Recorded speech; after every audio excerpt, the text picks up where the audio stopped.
Everything you are, or ever will be, is a result of what is going on inside your mind. This is the most awesome concept that you can dramatically change the outer realities of your life by changing your self-concept. That your self-concept is that bundle of beliefs inside that determines everything that happens to you. Your self-concept is the sum total result of every single piece of information that you've ever taken in about yourself or your world, accepted as true. It becomes part of your self-concept, and your self-concept is the corresponding inner mechanism that determines what happens to you. What does this mean? It means that all change begins with a change in the self-concept. All change begins by you taking in new information that changes your beliefs. Your beliefs do become your reality. You actually see the world in terms of what you believe to be true about it. Beliefs create the actual facts. Now, my favorite story that illustrates this is about a guy who was an Australian. He just died a couple of years ago. His name was Cliff Young, and in 1983, when he was 61 years old, he showed up at a race. It's the Sydney to Melbourne race. It's 875 kilometers. That's about 650 miles, and it's normally a 6.5-day race. And most of the people that run this, it's considered one of the hardest endurance races, or ultra marathons, you can possibly do. And most people who run this are like 30 or younger. And he shows up to a field of 120 runners, and he's 61. He's wearing Oshkosh overalls. He's got on construction boots with galoshes on top of them. He said it might rain, and he's wearing a baseball cap. Everyone else is wearing Nike, Puma, or sleek running gear. They're ready to go. And they said, "Sir, you can't run this race. You'll have a heart attack. We've never heard of you. Have you ever run a marathon before? No. Have you ever run a 10K? No. Well, what makes you think you can do this?" He said, "Well, I'm a farmer, and we have a 2,000-acre farm. I have 2,000 sheep, and up until 2 years ago, we never had any farm equipment because we couldn't afford it. And when a storm was coming, I would go out with my dog, and we would herd up 2,000 sheep. Sometimes it would take us 2 or 3 days to get them all into a safe place, and I never slept. So I think I can do this." Well, they didn't take him very seriously, but they decided to let him run. They thought he'd probably drop out after the first day, and they didn't care about it too much. And the first day, everyone takes off, and boom, the gun goes off, and everyone's running real fast, and here's Cliff. Oh, it's what they call the Cliff Young Shuffle. They actually named this after him. And what happened was he was way behind. And the first day, everyone went to sleep, and he was still running. And they woke up and they started running. He was way behind them. But see, Cliff had an advantage that nobody knew about. The advantage was he'd never read a book about running. He'd never read Runner's World magazine. He never talked to an elite runner, never talked to a coach. He didn't know that when you do this kind of race, you're supposed to run for 18 hours, sleep for 6, run for 18, sleep for 6. So when everyone went to bed, he was so far behind. No one was there to tell him to go to bed. So he just kept on running. He ran nonstop for 5.5 days and broke the record by 9 hours. So sometimes your belief about what you think is true is the thing that's keeping you stuck. Nobody thought anyone could break the 4-minute mile until Roger Bannister did it. And then the next year, 11 people did it. Now, they knew it was possible. And so I want you to take the position that anything is possible. There's a wonderful quote that says, "Never tell anyone something can be done." God may have been waiting for centuries for somebody ignorant enough of the impossible to do that very thing. So think about it. You may be that person. That person could be you. Starting today, you could do anything you want in your life. I was working in New York with some real estate agents during the subprime crisis facing America, and I asked him, there was one guy, he was doing 400% better than everyone else in a down market. And I said, "How do you do this?" I said, "What kind of thoughts do you think when this is going on?" He says, "Oh, I just tell myself I make money no matter what the market is doing." That's his belief, and because he believes it, he creates it. And you might say, well, he believes it because he did it. And I'm telling you, he did it because he believes it. See? And so the reality is we can create anything we want if we believe in it. Now, beliefs are the hardest of all things to change because we defend them so vigorously. We have to be willing to give up some of our self-limiting beliefs. We have to be willing to look at our beliefs honestly and say, do these beliefs serve me? Is this what I want to be? Is this what I want to do? Is this the best that I can have? And you begin to question your beliefs and change your self-concept by taking in new information that develops a new self-concept. And that brings us to a concept called the power of suggestion. Now, the power of suggestion works on us all of our lives. The power of suggestion is extremely strong. What it does is it begins working on us almost from the time that we're born, sometimes from before birth. And the power of suggestion shapes us. It means that every single thought you think, everything you hear, everything that you see, touch, taste, or smell, everything that affects you anyway has an effect on your personality. We say it this way, we say everything counts. Everything counts, and especially when you become an adult. Now, the average adult in America watches 20 to 25 hours of television every week. The average senior citizen watches about 7 hours of television. The average child watches 3 or 4 hours of television per day. Do you know that the average chief executive officer of major American corporations watches less than 5 hours per week? Now, let me ask you a very simple question.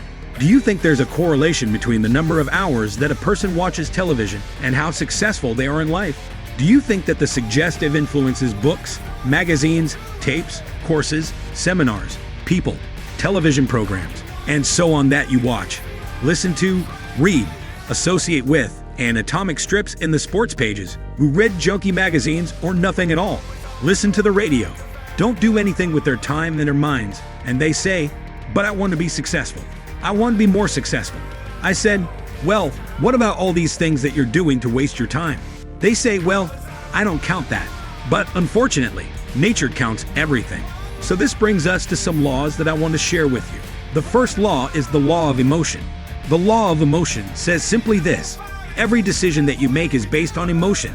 We used to say over and over again that people are 90% emotional and 10% logical. Well, one of the great discoveries that I've made in the course of my research is the discovery that we are 100% emotional, and we're not even 99% emotional. Every single decision we make is an emotional decision. If somebody says, well, it's the logical thing to do, what it simply means is they have more emotion invested in that, even though it sounds logical. The law of emotion says that every decision that we make is emotional. And it says this: stronger emotion will dominate weaker emotion. So whatever emotion is stronger will be the dominant emotion and will determine what you do. All action is determined by the emotion that is predominant at the time, and with whatever is the stronger emotion. If it is fear, fear will determine what you do. If it is desire, desire will determine what you do. The two major emotions that wrestle within us all the time are fear versus desire. Goes on over and over again. Your fears that hold you back, your desires that propel you forward. Now, how do you turn this equation so that your desires win? It's very simple. You use the law of concentration, and you think about what you want all the time. You dwell on what you want all the time. You keep your mind fixed on your desires. You become totally preoccupied with what you want. And as we said before, your fears have a tendency to dwindle. But whichever thing you think about, if you think about your fears or you think about your desires, whichever one you think about by the law of emotion is going to determine your actions, and your actions will determine your outcomes. And this brings us to another critical mental law, and it is called the law of reversibility. The law of reversibility says simply this: if you achieve a certain level of success, a certain level of health, a certain quality of relationships, then that quality of relationships will create a subjective state. A subjective state means a feeling or an emotional state. In other words, if you win a prize, you will feel like a winner. If you succeed in business, you will feel like a success. In other words, if something happens, you feel great, you get the feeling. However, the law of reversibility says this: if you can grasp this one fact alone can change your life because it has changed mine. If you can create the feeling will trigger the law of attraction and correspondence into motion, and will draw into your life the people, circumstances, and opportunities necessary to create the objective that is constant with the subjective. And here is the method. It's so simple, it's astonishing. It is this: whenever you think of something that you really desire, imagine that you have it already. Imagine that you have it already. It sounds like a game that children would play, but it is so powerful that it is awe-inspiring. And all I suggest you do is try it for a little while. Just imagine, close your eyes, drive along, think about it. If necessary, stand, relax, do whatever you want. But just imagine that you've already accomplished it and try to get the feeling. Get the feelings as though it were already accomplished. You don't even really have to worry about the process between the two or what the steps are. All you have to do is hold that feeling very, very intensively. Now, what we're going to ask you to do is we're going to ask you or suggest that you go on what we call a 21-day PMA diet. What I'm going to ask you to do is that you practice these steps for 21 days. The reason for this is it takes 21 days to develop a new habit pattern of any kind. If you work on the habit pattern and you practice it every day, you begin to develop new neural grooves in your brain that cause you to think and act more optimistically automatically. You get up in the morning feeling better. You are more positive toward the challenges you face during the day. You are more optimistic in the face of adversity. You start to become a more confident and optimistic person. And when you do, you'll find your whole life will open up around you like sunshine on a bright morning. In 21 days, you won't even notice the difference. You'll be so astonished at yourself. Number 1 is positive self-talk. It means that you are optimistic in your conversation with yourself. What we have found is that 95% of your emotions, how you feel about yourself on a minute-to-minute basis, are determined by the way you talk to yourself. Now, the average person has about 1,500 words of dialogue running through their brain every minute. Runs at incredible speed. It's almost impossible. It's called the stream of consciousness. It's like a river of consciousness. Your job is to deliberately interfere with that stream and make sure that your thoughts are on what you want and are off of the things that you don't want. We know also that there is a thing in cognitive psychology called explanatory style. Explanatory style has to do with how you explain things to yourself. We know that successful people are people who explain things to themselves in a positive way. They say, well, that's an interesting situation, or that will work out, okay, or don't worry about it. Everything is going to happen for a good reason, and so on.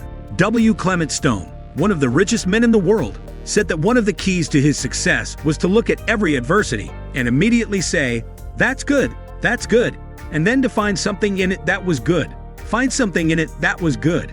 So the second part of positive self-talk is to control your inner dialogue, is to control what's happening inside you, and to be aware that the average person, if they're not careful, will have a tendency to be negative. You'll have a tendency to think about the things you worry about. You'll have a tendency to be skeptical. You'll have a tendency to be cynical. It's absolutely amazing that positive people today, who are basically people with high levels of mental health, are under attack by the negative people. And here's the key to positive self-talk. It's one of the most important parts of modern psychology, and it's the use of affirmations. Remember, you become what you think about. What you repeat to yourself over and over again is accepted by your subconscious mind as a command. If I could give you one secret of success, it would be this. Talk about the things you want and refuse to talk about the things you don't want.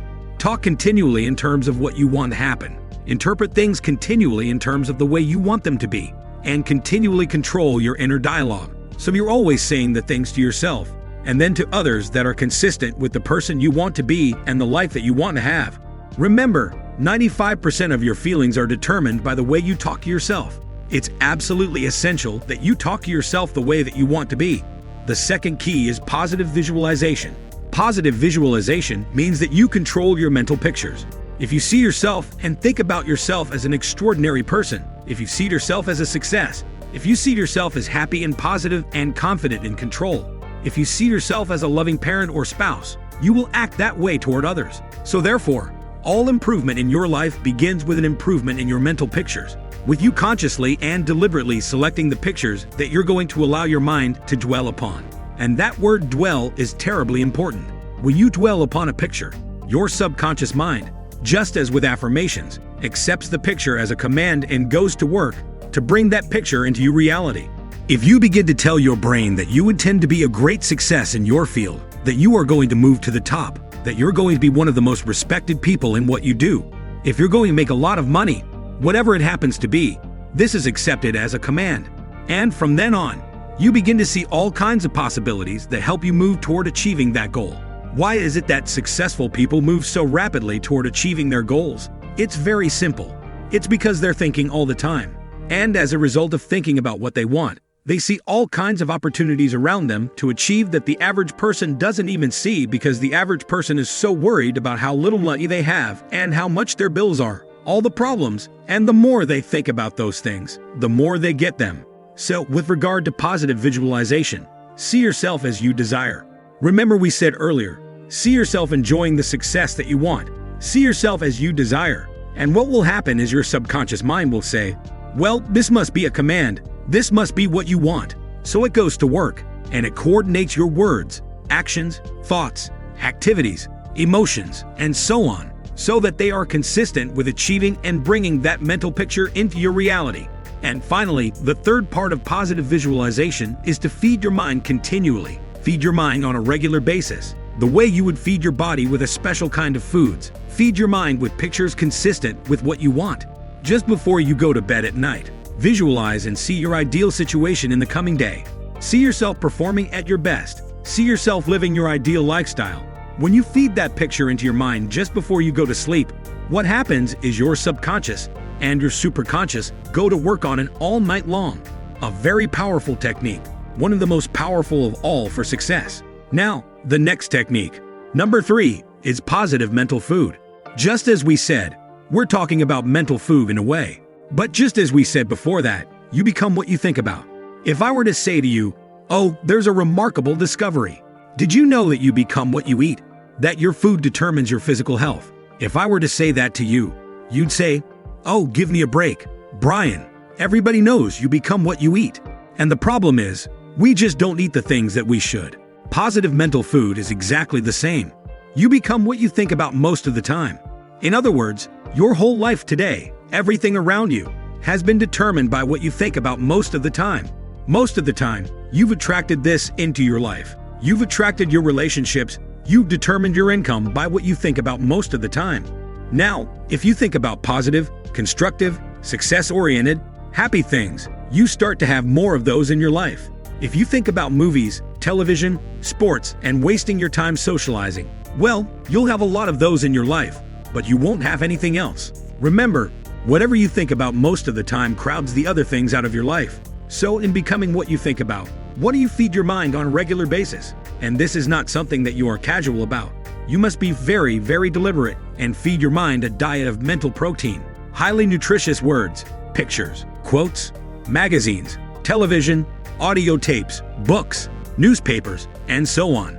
The average person, when they look at what they read sensational negativity, violent garbage. In fact, they tried to publish a newspaper on several occasions that only had good news in it, and the newspaper failed. Do you know why it failed? It's because the great majority of people wouldn't buy a newspaper that did not have dreadful stories of dreadful things happening to innocent people. Your job is to ask yourself when you look at a book, is this going to help you in some way? Let me ask you a question. What do you think would happen to you if you read a whole lot of horror books, or a whole lot of murder books, or a whole lot of violence books? What do you think would happen to you if you read these books all the time? Do you think it would affect your mind? You bet your bleep it would affect your mind. What do successful people read? They read books that are positive, constructive, success-oriented, uplifting, educational, and motivational.